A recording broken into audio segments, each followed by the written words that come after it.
Hey guys, this is DifferenceInSkill here, bringing you guys a tutorial video on how to play Weiß Schwarz. But before we get into the game itself, we're going to be explaining the different areas of the board here, as well as different kinds of cards that you'll be seeing throughout the game. So we'll start from the right to left. On the right side, we have our memory slot, which is sort of like a remove from game pile, if you're sort of familiar with Yu-Gi-Oh! The deck slot is very straightforward. That's where your deck goes. Your waiting room is pretty much your discard pile, so anything from your stockpile would go there when you're paying for cost, as well as other characters that have been knocked out. They would go into your waiting room. Next, we have our stage, and the stage is divided into two parts. The front stage is pretty much where your main attackers are, and the back stage is where your supporting characters are.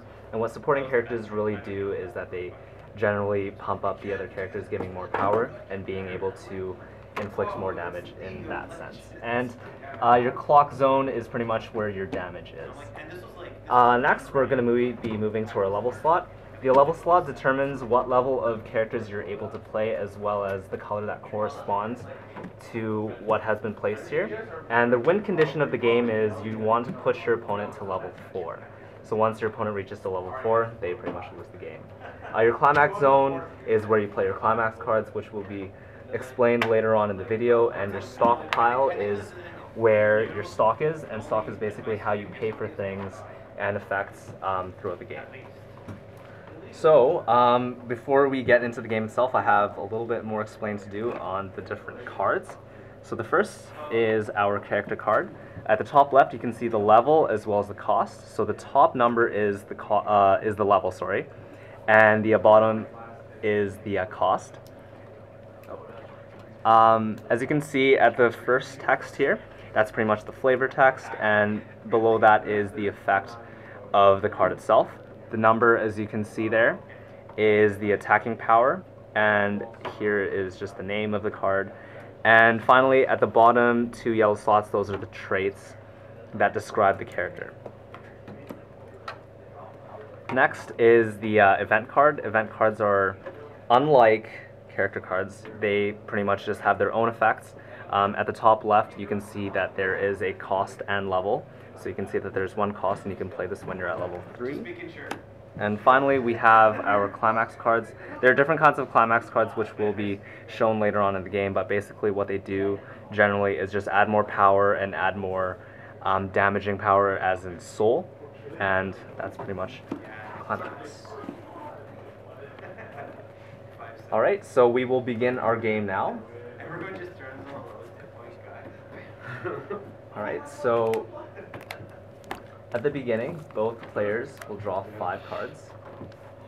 And this is sort of like the mulligan, where they will discard any cards into their waiting room and draw the same amount that they discarded. Alright, so the first phase of the turn is the draw phase. And you basically draw a card. Now, next would become the clock phase, where you place 1 card in your clock zone and then draw 2 cards.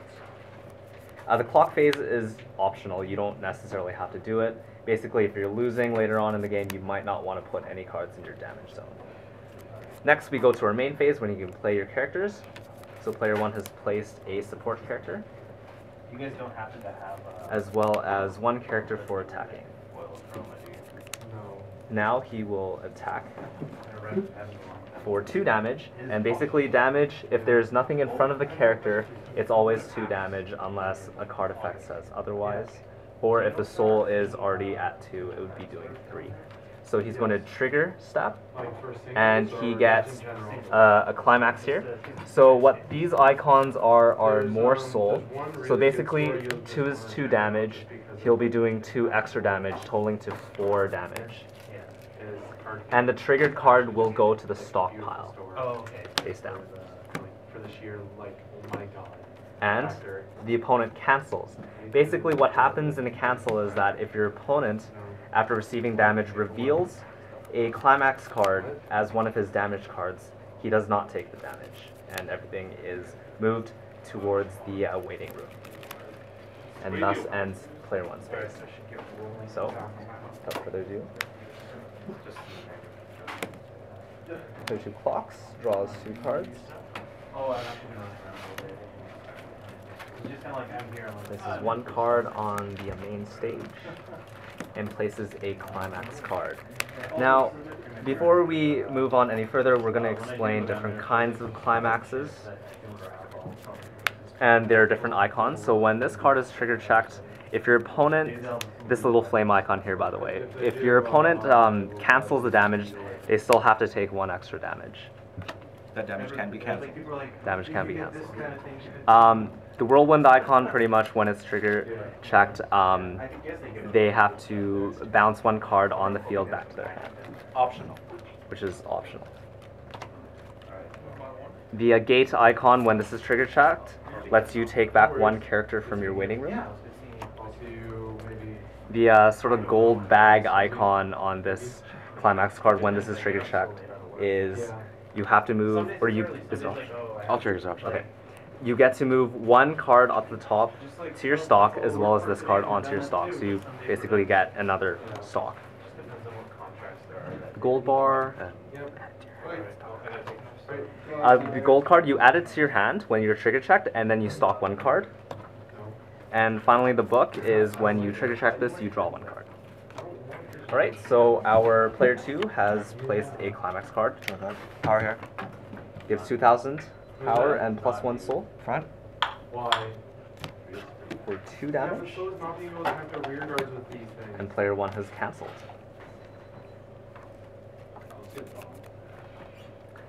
In the encore step, if the opponent has enough stock, or if a card says otherwise, he can choose to save the character by paying 3 stock. And if he doesn't, the character that gets knocked out will move to the waiting room.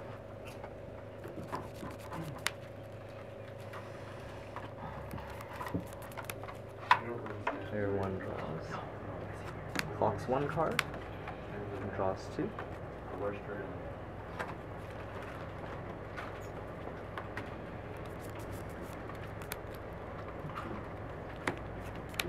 Play 1 main attacker. Yeah, that's just Side attack. When you side attack, basically you look at compare the level of your opponent's character. In this case, because the opponent's character is 0, you compare it with the soul of your card that you're attacking with. Because I'm dealing 1 soul damage right here, the opponent will take 1 damage because 1 compared to 0. Yeah.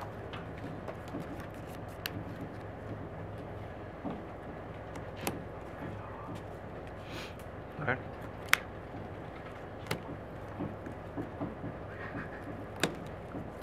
Player 2 clocks. Draws 2 cards. This is the support. How big is that?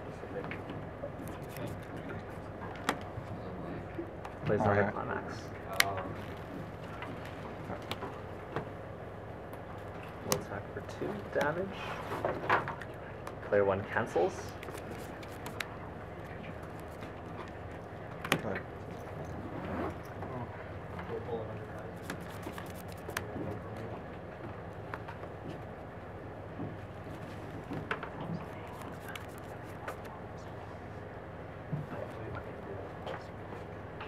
Toss draw? 3K. Was that gold? Yeah. I wish you gave 1K for each. What do you mean, like, exactly the fact that I gave 1K for each? Same with that. That's 1,000 power plus 1. So basically what this climax card does is it gives all characters plus 1,000 power and plus 1 soul. So each character will be doing at least 2 damage.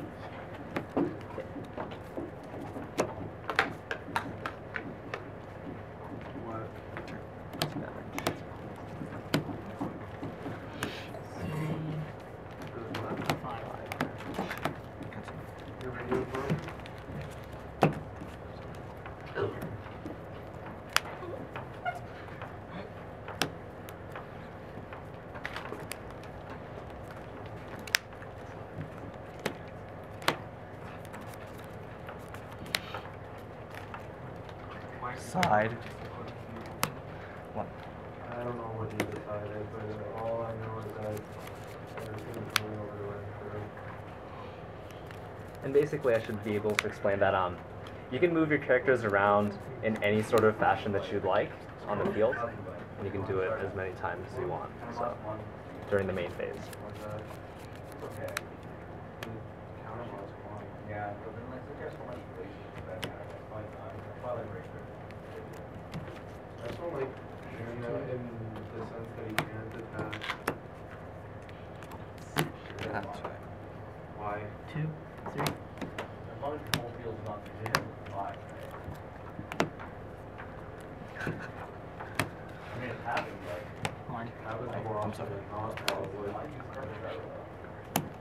So basically, player 2 has leveled So up. bad. What happens is he will choose one card from his clock zone, and he's checking his hand to see if he has cards that will be corresponding to the color that he will be placing there. So since he places the blue card, we're going to assume that he has a lot of blue cards in his hand. And from this point on, he's only able to play blue colored cards that are level 1. You level up when you get to 7 damage.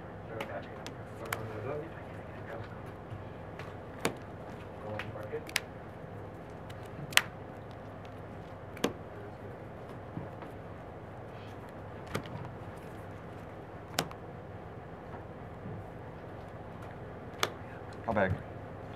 3K.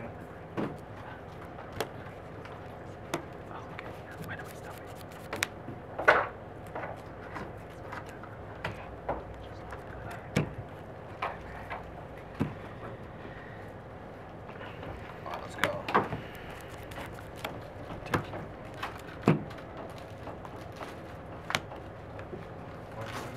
Front. Is that?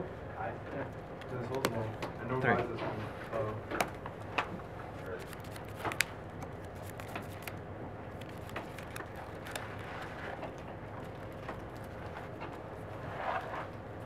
So player 1 has now leveled up. That's good. We'll be selecting a red card. Rest. Except for 1 will go to the waiting room. We don't have any 2. numbers. How many up this size at the moment? I think they're like $1. 2. I got a gate, so I'm gonna use it. So by using the gate icon, he's going to take one character from his waiting room and put it to his hand. I got a count. Player 1 chooses not to encore them, so they go to the waiting room.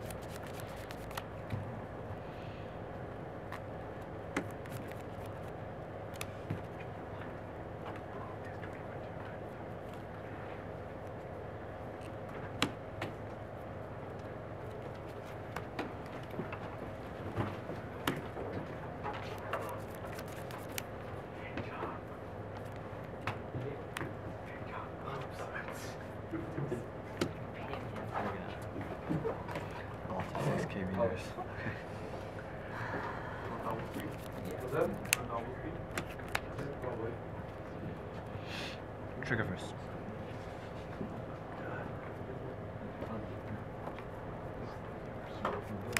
Go back. I'll counter this. I'll counter it. So how much damage? Damage first. 1.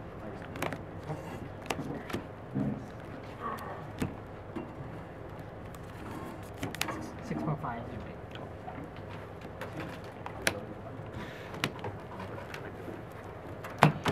6.5. Might want to end it now and just explain it. I don't think there's time.